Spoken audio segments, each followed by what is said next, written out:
Is dynamic equilibrium really that difficult? Then you probably don't know the common exam models. Luckily you found this video. Promise me you'll watch it for 10 minutes to experience the joy of solving problems instantly. But to prevent your brain from overloading, I suggest watching the previous episode on basic mechanics. Without further ado, let's get started. Hello everyone, in this lesson we'll learn the common exam models for dynamic equilibrium. Before we start, you need to know what dynamic equilibrium is. It means an object isn't at rest, but moving slowly. During the movement, the object is in a state of equilibrium at every single moment. The key word here is slowly. Dynamic equilibrium mainly studies how the external forces on an object change during slow motion, whether they increase or decrease.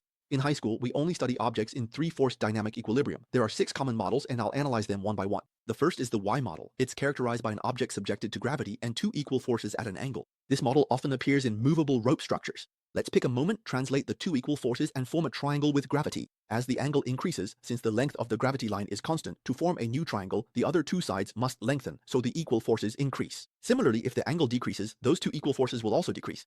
So the Y model's feature is that relative to the component forces, the more vertical, the smaller the force, the more horizontal, the larger. The mnemonic is vertical small, horizontal large. The second is the clothes rack model. Taking the hook as the subject, it's under downward gravity and tension from 2 rope segments. Since the hook can move freely on the rope, the tension in both segments must be equal. Based on this characteristic, we can see that the clothes rack model is essentially the Y model. When moving one end of the rope left or right, the angle changes because the rope's length is fixed. Using the vertical small, horizontal large rule, we can analyze the change in rope tension. But there's another case. When moving one end up or down, the angle isn't affected, so the tension remains unchanged. The third model is the fixed horizontal model. As the name implies, when the object moves slowly, it's always subjected to a horizontal force.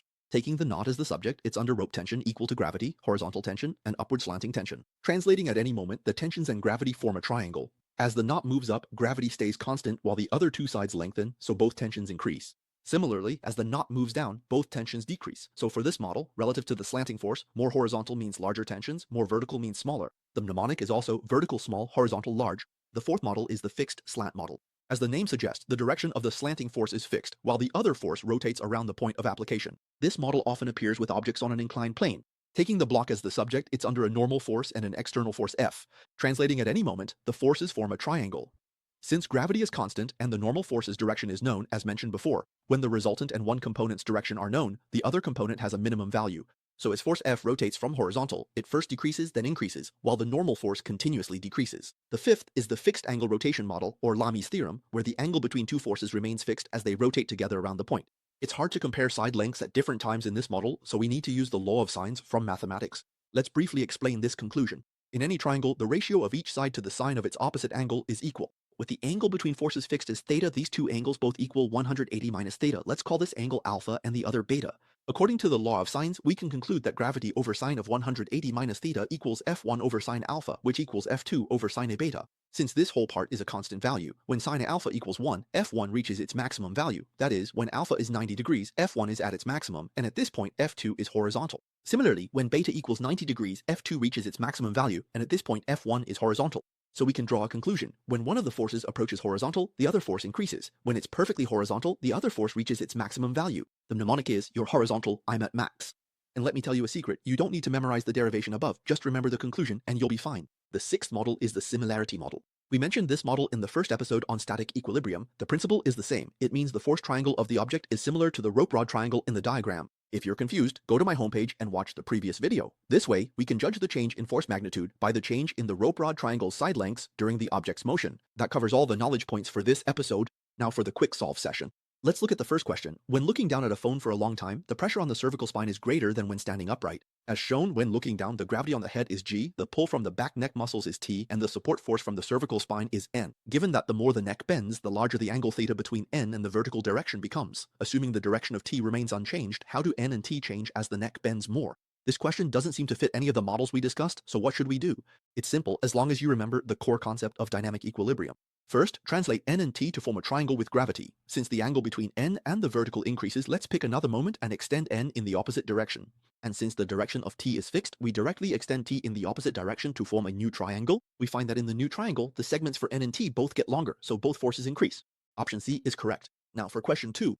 As shown, a wedge with a circular arc surface is placed on a rough horizontal floor. A smooth small ball is placed between the wedge and a vertical wall. Both the ball and the wedge are at rest. Now, a horizontal force is used to slowly move the wedge to the right. The ball never touches the ground. During this process, which of the following statements is correct?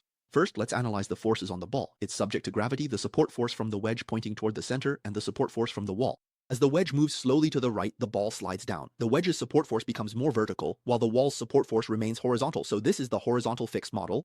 The slanted force becomes more vertical. According to the vertical small horizontal large rule, both forces decrease. So for this question, we choose A and C. Now for question 3. The Diabolo is a traditional Chinese toy with 2 large hollow wheels at the ends and a thin axle in the middle. Now place the Diabolo's axle on a string AB, hold both ends of the string and pull it. This can be simplified into the model below. Ignore the friction between the Diabolo and the string. The string is inextensible. Which of the following statements is correct? Since the Diabolo can move freely on the string, it's a live string where the tension on both sides is equal. This is the typical Y model, so A is incorrect. Slowly increase the horizontal distance between ends A and B.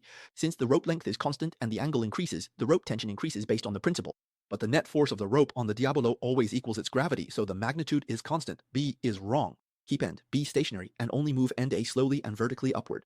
This is the conclusion from the clothes rack model. When moving one end up or down, the rope tension remains unchanged, so C is incorrect. Finally, for D, keep B still and move A slowly to the right. The rope flattens, so the tension increases. The final choice is D. Question 4. As shown, when a worker uses a forklift to pull a stone block, angle BAC is 90 degrees and AC's angle is theta. Ignoring friction on the spherical stone block, the forklift and the block remain relatively stationary. As the forklift moves at a constant speed, if theta increases from 0 to 90 degrees, how do forces FAC and FAB change?